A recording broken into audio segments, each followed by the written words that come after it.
Man, it's your boy. My hair messed up. I ain't even gonna do the intro, but I have a message for three types of people. I want to get straight into it. A message for kids in the hood, people who don't live in the hood and judge those people or can't relate to it.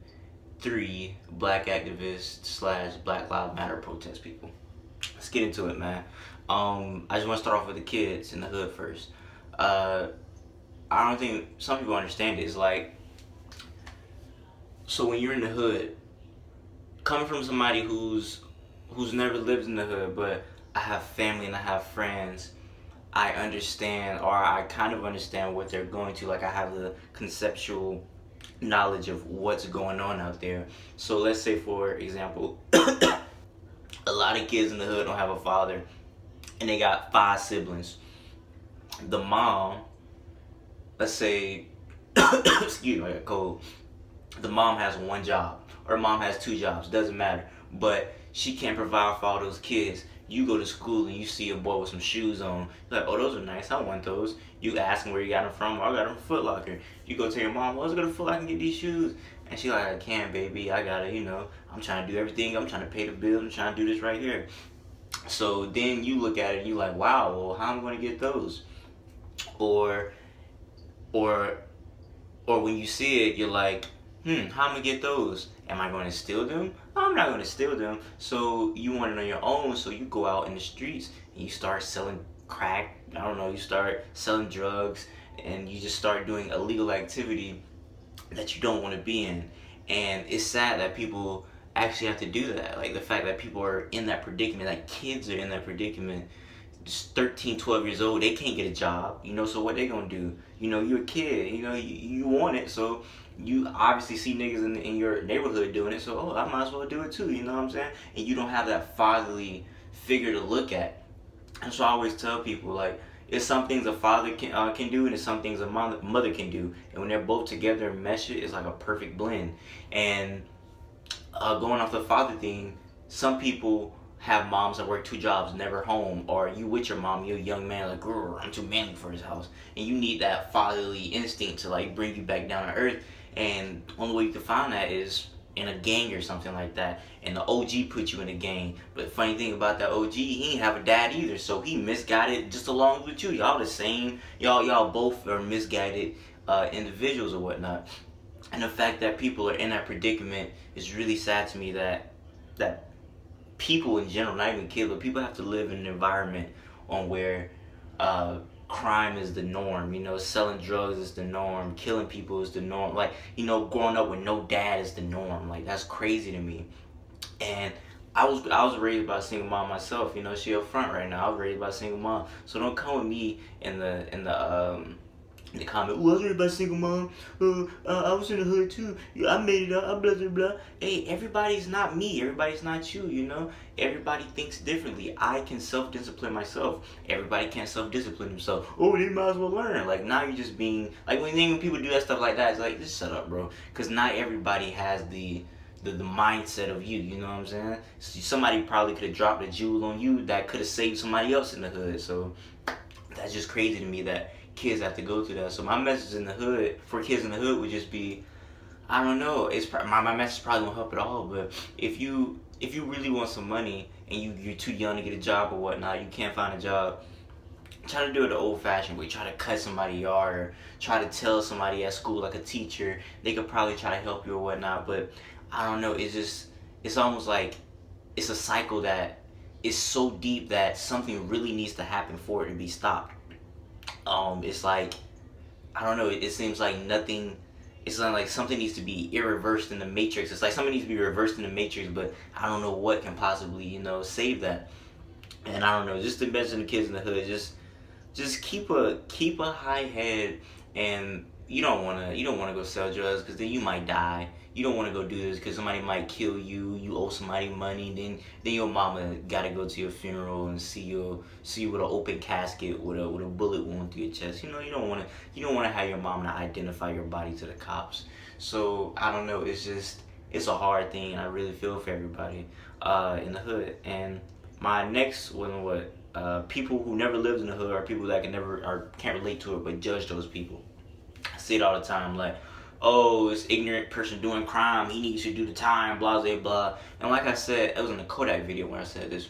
Of course, when somebody does a crime, they do the time, but jail isn't helping any of these people. When they go to jail, they probably just meet their friends doing illegal stuff in there, and then where they go out to, they go right back to the hood. So if you really think jail is helping people from the hood, it's really not. What people need is, I don't know, black people really aren't open to having like emotional dialogue or having like a therapy session or whatever. Because when you're a black man, you know, you gotta be strong, you can't cry, you can't do none of that. But these young black men really need somebody to talk to that they can relate to. Because you can go to a white therapist and he could try his hardest, you know what I'm saying? Therapy, they're trained people like to do this. But sometimes you need somebody that you can relate to.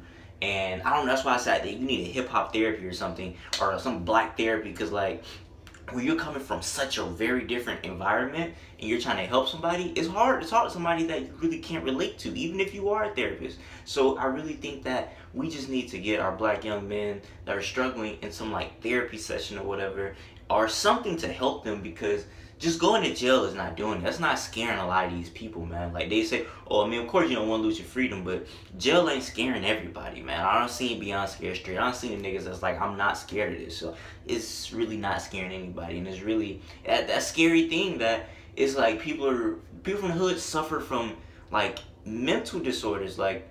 I'm not saying that in the slanderous way of all, but I really think some people have like PTSD in the hood, or some people are desensitized to violence in the hood. Like a nigga get killed, like yeah, oh man, that's sad, whatever. Like people don't even feel it anymore because they're so used to these things, and it's crazy. It's almost traumatizing. Like I seen Fat Trail baby mama did some wild shit. She was like, he killed somebody, and he used to toss and turn in the bed because he was so traumatized by it. Like the fact that somebody got to go through that, you know what I'm saying? Like why did he kill him? It was probably in one of these cycles, like he didn't grow up with a daddy or something, you know, and he just fell in that cycle I was just talking about. So if you judging people, you need to just really sit back and look at it from an outer perspective. And if you can't do that, just don't say nothing at all, because you're really adding nothing to the conversation but pure ignorance.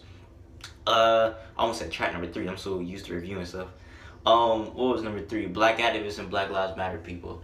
Now, I made a video of this a long time ago, but you probably never seen it if you're a new subscriber. I say that I am all for, like, you know, the Black Lives Matter thing. Like, if cops are shooting niggas and getting away with it, somebody who suffered from cop brutality, like myself, like, I want to see that police get swept off the street or whatever. If you see a white person get away with it, because of some white privilege thing going on or a cop privilege thing going on, of course you want them niggas off the street, you know what I'm saying? Like, that's disgusting that cops and certain white people are getting away with crimes just because of who they are, you know what I'm saying? That's not right at all. But I'll also say that I feel like these same Black Lives Matter protesting people or black activist people are neglecting the hood, you know what I'm saying? Because when I say that, I know some people, you know, I always use a thing too when people say, oh, what about, when you say Black Lives Matter, why are you talking about black on black crime or whatever? And then people use the analogy of like, oh, you don't go to an AIDS convention and say, what about cancer? And that's a fact, that's a very factual statement. But I feel like these people should also focus on the cop brutality / the white people getting away with killing black people thing, and also kids in the hood, and those kids in the hood eventually commit crimes to people in the hood or whatever. And we're so, like, I know why people say black on black crime or whatever, and it's so high because of you kill the people that's in your neighborhood or the people that's close to you or whatnot. And the reason that they're in there, why is that not being discussed on why it like why are so many people black are impoverished in the hood and whatnot, you know what I'm saying? I feel like these leaders, we don't have any leaders fighting for them people, you know what I'm saying? Like, niggas get killed in Chicago every day, not a word goes by. But then when a cop kills somebody, I don't know, it's just weird that that's the agenda. And why don't we have two agendas of trying to get the cop white thing and also people in the hood struggling, or people in the hood doing stupid stuff? And why we ain't sitting these brothers down and be like, hey man, like chill out, like we trying to like we need to come together as one. And it's like we're coming together one for fight for one thing when we can be focusing on two things. It's like we can only be focused on one thing. Cause when you bring up people from the hood, like, oh, we're not talking about that. Okay, we're not, but we need to. You know what I'm saying? Because niggas in the hood are struggling, and it's sad that I feel like no black leaders are trying to talk to them. You know what I'm saying? The Black Panthers, perfect group. They were fighting police brutality and the cop shit. You know what I'm saying? The police brutality. They were fighting police brutality and the people in the hood. Like, they were They were in the hood helping kids. They was giving out free lunch in the hood, and they were Black Lives Matter. They have way more profit than the early on Black Panthers. Early on Black Panthers were having free breakfast for people that needed it. You know what I'm saying? And I don't see that happening in the hood. So I just feel like they need to focus on two things, and when we get together and learn how to focus on those two things, it'd be a beautiful thing. So that's all I gotta say, man. How y'all feel about that? Yeah, I'm a little tired. I can't do the outro right now, but I really hope. I don't know. Just comment and tell me. Am I stupid? Am I sleeping? I don't know. You tell me. So have a good day, everybody.